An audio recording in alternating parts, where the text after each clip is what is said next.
அவலைஸல்லதி ஹலகஸ் ஸமாவாதி வல் பிகாதிரின் அலா யஹ்லுக மிஸ்லஹும், வானங்களையும் பூமியையும் படைத்தானே அந்த அல்லாஹ் தஆலா உங்களை போன்றவர்களை படைப்பதற்கு அவனுக்கு ஆற்றல் இல்லையா, சக்தி இல்லையா?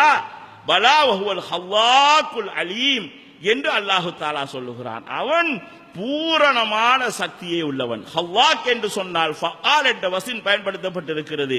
படைப்பிலே பூரணமான ஆற்றலை உடையவன். அல் அலீம், அவன் பூரணமான அறிவை அறியக்கூடியவனாக இருந்து கொண்டிருக்கிறான். சுப்ஹானல்லாஹ். அப்ப நீங்க கொஞ்சம் யோசித்து பார்க்க வேண்டும் சகோதரர்களே. இப்போ ஒரு உதாரணத்துக்கு சொல்லுகிறேன். ஹல்லாக் பூரணமான படைப்பாளன், அறிவாளி என்று சொன்னால் என்ன என்பதை விளக்குவதற்காக சொல்கிறேன். நுணுக்கமாக இந்த உதாரணத்தை நீங்க விளங்கிக் கொள்ளுங்க. எப்படி என்று சொன்னால், சகோதரர்களே, நம்மள ஒருவர், யாராவது ஒருவர் மௌத்தாகிறார். மௌத்தாகிற நேரத்தில் அவரை விலங்கு ஏதாவது திண்டு விடுகிறது, அல்லது ஒரு முதலை பாதி உடம்பை திண்டு விடுகிறது. திண்டு விட்டு இன்னும் பாதி மரத்துக்கு கீழாலே போய் மாட்டிக்கொள்கிறது. அப்ப மரத்திலே உரமாக பாதி, முதலுடைய ஓத்துக்குள்ளே பாதி. அப்ப உதாரணத்துக்கு இடுப்புக்கு மேலால் முதலைக்குள்ளே, இடுப்புக்கு கீழால் மரத்துடைய உரமாக. இப்ப இவனை மீட்ட வேண்டும். அல்லாஹு தஆலா கியாமத்துடைய நாளையிலே நாடுகின்ற போது இவனையும் மீட்டி எடுப்பான். மரத்திலே இருந்து, அந்த பகுதியிலே இருந்து அவனுடைய கால் இடுப்பு பகுதிகளை எல்லாம் எடுப்பான். திரும்ப என்ன செய்வான்? அதே மாதிரி அந்த விலங்கிலே இருந்து எடுப்பான். முதலையிலே இருந்து அல்லது புலியிலே இருந்து எடுத்து ரெண்டையும் ஜாயின் பண்ணி இவனால் அல்லாஹு தஆலாவுக்கு மாத்திரம் செய்ய முடியும். இன்னும் ஒன்று சொல்கிறேன், கேளுகிறேன் சகோதரர்களே. எதையுமே வீணுக்காக வேண்டி அல்லாஹ் படைக்கவில்லை என்று சொல்கிறான். ஒரு படிப்பினை இருக்கிறது. இந்த உலகத்தில் நர மாமிசம் தின்பவர்கள் இருக்கிறார்கள். மனிதர்களையே மனிதர்கள் தின்பார்கள். இவங்க திண்டு விட்டார்கள்.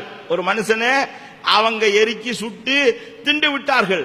ஒரு 10 பேர் உடம்புக்குள்ள ஒரு மனிதனுடைய உடம்புடைய ஒவ்வொரு பாகங்களும் போயிருக்கும். அது முழுசாக வளர்ந்து அவன் மண்ணோட மண்ணாக போயிடுவான். இந்த 10 பேரும் மண்ணோடு மண்ணாக போயிடுவார்கள். இவனுடைய உடம்பு இந்த 10 பேர் உடம்புல இருக்கும். அல்லாஹ் நாடுகின்ற நேரத்தில் அந்த 10 பேர் உடம்பையும் எழுப்புவான். உள்ளுக்குள்ளே இருக்கின்ற ஒவ்வொரு பாகத்தையும் எடுத்து எடுத்து ஒன்று சேர்ப்பான். இதை சொல்வதற்குத்தான் அல்லாஹு தஆலா என்ன சொல்கிறான் தெரியுமா? அவலைஸல்லதி ஹலகஸ் ஸமாவாதி வல் பிகாதிரின் அலா யஹ்லுக மிஸ்லஹும் பலா ஹுவல் ஹல்லாக்குல் அலீம். வானங்களையும் பூமியையும் படைத்திருக்கிறானே அந்த அல்லாஹு தஆலா, அவனுக்கு தெரியாதா?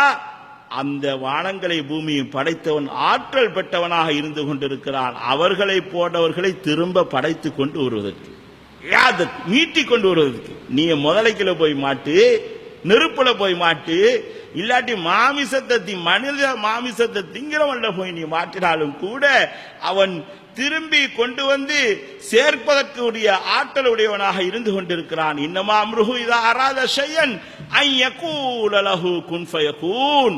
அவன் ஒரு விடயத்தை நாடிவிட்டான் என்று சொன்னால் அவனுக்கு களைப்பு வராது, அவனுக்கு தாமதம் என்பதெல்லாம் கிடையாது. குன் ஆகு ஃபயகூன், வெளியே இருந்து உள்ளே வா என்று சொல்லுவான். சுப்ஹானல்லாஹ் ஃபசுப்ஹானல்லதி பியதிஹி மலகூத்து குல்லி ஷை. இதை யோசித்து, யாருடைய கையிலே எல்லாவற்றிலும் ஆட்சி, எல்லாவற்றிலும் திறவுகோள்கள், மலகூத்து குல்லி ஷை, யாரிடத்திலே நீங்கள் மீட்டப்பட போகிறீர்களோ அவர்கள் எல்லாவற்றிலும் யாரிடத்திலே ஆற்றல் இருந்து கொண்டிருக்கிறதோ அவன் சுப்ஹான், அவன் கூட்டு சேர்வதை விட்டும் ஏழாமையை விட்டும் அவன் தூய்மையானவனாக இருந்து கொண்டிருக்கிறான். அவனை தஸ்பீஹ் செய்யுங்கள் வானத்தில் உள்ளவர்களே, பூமியில் உள்ளவர்களே, அவனை சுப்ஹானல்லாஹ் என்று போற்றிக் கொண்டு இருங்கள் என்று வல்லநாயன் அல்லாஹு தஆலா தனது அருள்மறையிலே சொல்லுகிறான்.